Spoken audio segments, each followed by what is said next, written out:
No need to ask, he's a smooth operator. This is no ordinary love. You give me the sweetest taboo. I'll be there by your side. The kiss of life, so fine like paradise. You have traditionally sort of shied away from us, the media. What was your initial reasoning? You wanted to draw back, you wanted to stay into yourself. Why? It was just to live a life in a way. It's like, because you can go on and on and you get wrapped up in what's happening and wrapped up in something that you don't belong to, because really you belong in the world. How does an artist sell 75 million albums worldwide, win 4 Grammys, and then disappear for 8 years at the peak of her fame, only to return like nothing happened? I think the break, actually being away, was good for us all, because it gives you a chance to realize why you're doing what you do and actually want to do what you do, not just do it because you're already there, you're on the roll. Born Helen Folashade Adu on January 16, 1959, in Ibadan, Nigeria, the woman the world knows simply as Sade has spent 4 decades defying every rule the music industry ever tried to impose on her. Not really, I present myself as I am. It's not an image, it's not a front, nobody makes me like I am. Right, so you're not playing this game of sort of... But before we dive into that 2010 comeback that shocked the industry when Soldier of Love debuted at #1 on the Billboard 200, or that 2024 song, Young Lion, that had the internet in tears over her support for her transgender son, So close your eyes. you need to understand 2 shocking truths that define her mystique. First, Sade was arrested in Jamaica in the 1990s for reckless driving and failing to appear in court multiple times, an incident she claims was actually a police shakedown attempt that she refused to play along with, vowing never to return to the island. And second, during one of her longest disappearances from public life, tabloids invented an entire narrative about her having a mental breakdown and battling drug addiction, none of which was true, simply because she chose to live her life instead of feeding the media machine. And just sort of try and cut myself off and just say that you know who you are, Sade, you know what's right about yourself, you know what's bad about yourself, what's good about yourself, and then just cut the rest off. Otherwise you can't sort of stand on a soapbox and scream, January 16th, 1959, Ibadan, Nigeria. It was a good place to be. It was a sort of quite a small town, or village really, and we were the nurses' kids. Helen Folashade Adu, her middle name meaning crowning glory, was born to an economics professor father from Nigeria and a British nurse mother who'd met and married in London during the mid-1950s. Where are you from? I'm from Nigeria. Well, my father's Nigerian and my mother's English. I grew up in England. When Sade was just 4 years old, her parents' marriage collapsed. Her mother, Anne Hayes, made the difficult decision to return to England, taking Sade and her older brother, Banji, with her. Went to England when I was 4 with my brother and my mother. Stayed there ever since. But I've been running around for the last year. I haven't been there very much, but that's, where I've been living. They had nowhere to go. Anne moved the children in with Sade's grandmother near Colchester, Essex, essentially starting over with nothing. Sade stayed in touch with her father, who remained in Nigeria throughout her childhood, but the distance was profound. She grew up listening to soul legends, Curtis Mayfield, Donny Hathaway, Marvin Gaye, but unlike many singers, she had 0 grand aspirations of becoming a music superstar herself. I've grown up listening to Marvin Gaye and Bill Withers and Aretha Franklin and Nina Simone and Billie Holiday. So I suppose that's the biggest influence on me. It has to be, it's the music I love. After completing high school, Sade moved to London to study fashion design at St. Martin's School of Art. She landed an opportunity to showcase her wardrobe design skills for popular British new wave band Spandau Ballet for a New York show. Her next move was opening her own boutique in London, where she also modeled the merchandise. She's admitted that that she ended up in fashion because she thought she could make a living out of it, not because she had passion for it. In fact, she didn't love it at all. Fate would step in to guide her elsewhere. A friend had his own singing group called Pride. One of their backup singers had left, and with a concert coming up, they needed someone to fill the spot. He asked Sade if she could sing. Her reply? She could try. So she gave it her best shot during an audition. By accident, really. I helped the band called Pride out. They needed a backing vocalist quickly for a concert, and so I stepped in, and that's how I started. As Sade tells it, they initially turned her down, but came crawling back when they couldn't find anyone better. They were very sure that they didn't want me. I mean, they turned me down. I was amazed, and it was almost that made me like, nah, I could do this. She must have had endearing talent since she'd eventually take on the lead vocalist role after another group member left. During this time, she formed a songwriting partnership with the band's guitarist and saxophonist Stuart Matthewman. Together, backed by Pride's rhythm section, they began doing their own sets at the band's shows. We're a sort of single unit, we're on our own. It's got actually nothing to do musically with the rest of the group, namely Pride, and that's it really. Right. Despite her inexperience, Sade became so popular that upwards of 1,000 people who came to see her at one particular gig ended up being turned away. Before long, Sade's solo performances began attracting record company attention. Yeah, it was the biggest gig we've ever played, actually. We normally play smaller clubs, but since obviously we've released the single, we can play to a sort of bigger capacity, so. In 1983, Sade, Stewart, and fellow Pride members bassist Paul Denman and keyboardist Andrew Hale left the group to form their own collective, simply named Sade. I was backing vocals in that group, but from inside the group we formed another group, and three of us have stuck together now for about 3 years, and that is how Sade came about from within that group. Drummer Paul Anthony Cook was also part of the group briefly, but rumor has it he got left out of the mix because Sade fired him after he objected to her signing a solo deal. Epic Records presented the most attractive option. Sade signed with them and got straight to work. The group's debut album, Diamond Life, was released in the summer of 1984, and it exploded. It reached number 2 on the UK album chart and won the Brit Award for Best British Album. Sade's first album, the Best British Album, in the British Record Industry Award. Sade! The album was also a hit internationally, reaching the top spot in several countries and the top 10 in the US. Your Love is King. Your Love is King was released as the album's lead single and succeeded in European territories, but it was the third single that changed everything. Smooth Operator became the most successful song in the US from the album, peaking at number 5 on the Hot 100 and capturing the number 1 spot on the Adult Contemporary chart. Just hum something, please, anything. A quick one. Smooth Operator. Thank you, that's it. That's it. In late 1985, the band released their second album, Promise, which peaked at number 1 in both the UK and the US. The project went double platinum in the UK, quadruple platinum in the US, and spawned 3 singles. The first, The Sweetest Taboo, did the best, peaking at number 5 on the Hot 100, number 3 on the Adult Contemporary chart, and number 3 on the Hot R&B Hip Hop Singles chart. You're giving me the sweetest taboo.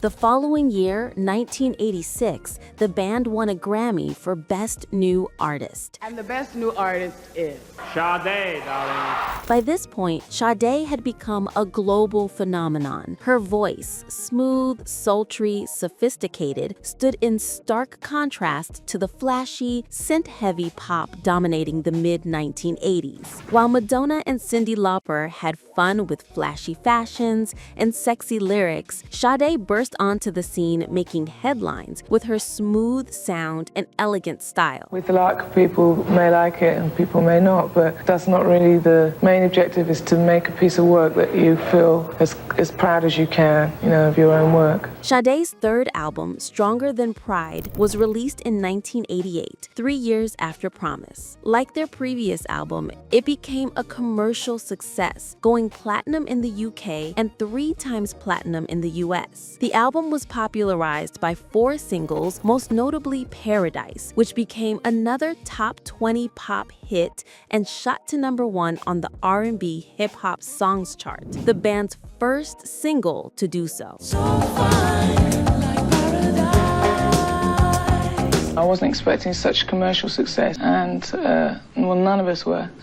We never planned that. Obviously, we wanted our music to reach as many people as possible, because that way you continue what you're doing. You don't have to do a day job. It's your life. The music is your life, and you can concentrate on it. Sade's personal life took what seemed like a positive turn in 1989 when she wed Spanish film director Carlos Scola Pliego on February 11, 1989, and moved to Madrid. Sadly, their always turbulent relationship wouldn't last. Years later, Sade would open up about the immense pain she felt over the failure of the union, pain that took her 5 years to fully recover from. But before that divorce became public knowledge, something else was brewing. After the 1988 tour ended, Sade essentially vanished. Well, by the end of the 80s, beginning of the 90s, I moved away back to London.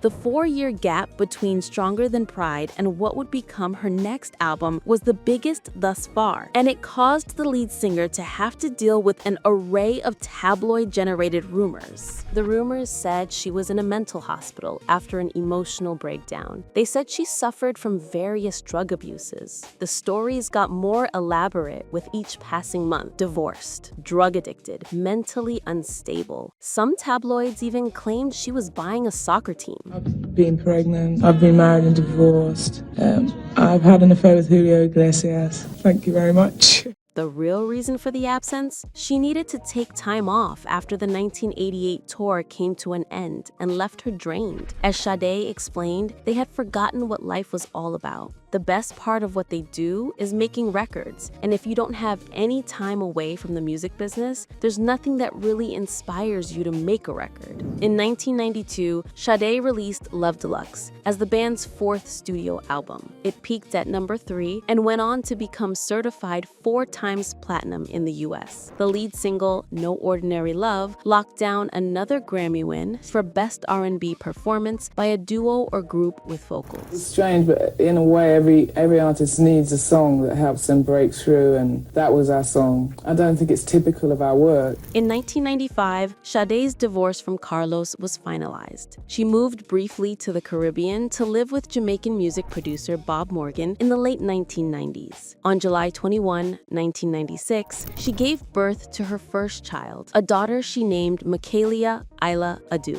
The couple would later separate. The island would also serve as the backdrop to the only scandal, if you could call it that, Sade has apparently ever been a part of. She was arrested in Jamaica for reckless driving and failing to make several court appearances. The case was complicated by multiple delays and her absence from court, which led to an arrest warrant being issued. Sade claims it really wasn't a traffic incident that got blown out of proportion. According to her, it essentially boiled down to a policeman trying to pressure her into giving him a bribe in order to avoid arrest. Sade refused and said she plans never to return to the island. Following an 8-year hiatus, her longest yet, the group released their 5th studio album, Lovers Rock, in 2000. It was one of the first songs we wrote, and it came about quite easily. And they don't all, and sometimes it's a struggle, Just waiting for a peaceful moment in my life so that I could get into the studio and just put myself in totally to making a record, just waiting for that break. Yeah, well, for me it's essential that I live my life and I keep in touch with my roots and my people, my friends, and I can't just sort of split myself in that way. I have to do one thing or the other thing, so sometimes it takes 8 years. The triple platinum project earned them the Grammy Award for Best Pop Vocal Album, and the lead single By Your Side was also nominated for a Grammy Award for Best Female Pop Vocal Performance. I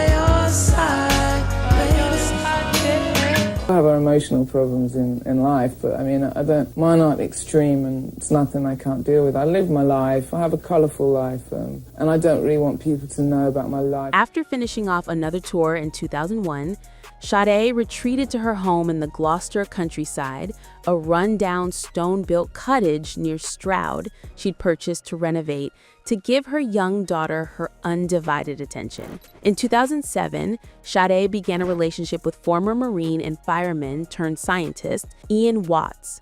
Perhaps in a sign of her domestic happiness, she became slightly more forthcoming about her personal life when asked by her local paper in 2012, describing Ian as the one. She said she always said that if she could just find a guy who could chop wood and had a nice smile, it didn't bother her if he was an aristocrat or a thug, as long as he was a good guy. She ended up with what she calls an educated thug. She also mentioned having a lovely stepson who lives with them and feeling lucky like she'd won the lottery. Then Sade went radio silent once again, this time for an entire decade. The group resurfaced in 2010 with their 6th studio album, Soldier of Love. It immediately placed atop the Billboard 200 in the United States, becoming their first album to debut at #1. The album featured the singles Baby Father, The Moon in the Sky, as well as the title track and lead single. I'm a soldier of love. At the 2011 Grammy Awards, the title track won Best R&B Performance by a Duo or Group with Vocals. I wouldn't say it's not impossible, but it's more improbable. So, I kind of feel like rush now while stocks last. What made you able, the early songs which made it possible for you to still be here and to reach out a big audience and develop as an artist. So it's... Critics who reviewed her 2011 tour didn't just praise her, they gushed. They practically begged her not to leave for another 18 years. I just always feel I have to do something when it feels right and not sort of be too influenced externally and just let it happen when it should, when I feel it's the right moment. As usual, nothing more was heard from the group until 2018 when Sade released the acoustic ballad Flower of the Universe for the soundtrack to the Disney film A Wrinkle in Time. Of the universe. As well as The Big Unknown for the motion picture Widows. I feel I'm falling in the big unknown. Around this time, bandmate and collaborator Stuart Matthewman revealed in an exclusive interview that they were working on a new Sade album, but years passed with no release. On National Coming Out Day in 2016, Sade's child, now going by the name Isaac Theo Adu, came out as a transgender man. In 2019, he publicly thanked his mother for her love and support throughout his transition, sharing a photo on Instagram with the pair cuddled up at a restaurant. In October 2022, Sade became linked to Brad Pitt, but not for the reason you might think. She ended up being the first artist to record in his newly renovated Miraval studio at the famed Chateau Miraval in the south of France. Sade had actually previously recorded portions of the Promise album in the original incarnation of the studio decades earlier. Then came October 2024, and Sade broke her silence in the most meaningful way possible. She released Young Lion, a tender apology to her transgender son, Isaac, for not understanding his struggles during his transition. The song was released as part of the Transa Selects compilation by the Red Hot organization. Young gun, see how far you've come. In Young Lion, Sade expresses regret for her initial lack of understanding of the anguish and pain her son felt. The song generated significant attention and discussion, with fans praising Sade for her vulnerability, her growth, and her unwavering support for Isaac. Well, one of my favourites is a song that we recently recorded, one of my favourites to perform, and it's called Love Is Found. Having said that, I enjoy some of the really old ones, like Is It a Crime, where I can really let go and sing the song. I mean, that's a testament to the kind of people who buy our music more, I think, even than our music. It's somebody who loves their music. As of 2025, Sade's net worth is estimated at $40 million, a figure that reflects not just album sales, but decades of touring, songwriting royalties, and careful financial management. She's sold close to 75 million albums worldwide, has had 6 multi-platinum albums released over 3 decades, and has received 4 Grammy Awards, including Best New Artist in 1986. Her hit songs tell the story of an artist who refused to compromise. Your Love is King, 1984, introduced her elegance. Smooth Operator, 1984, made her a global star.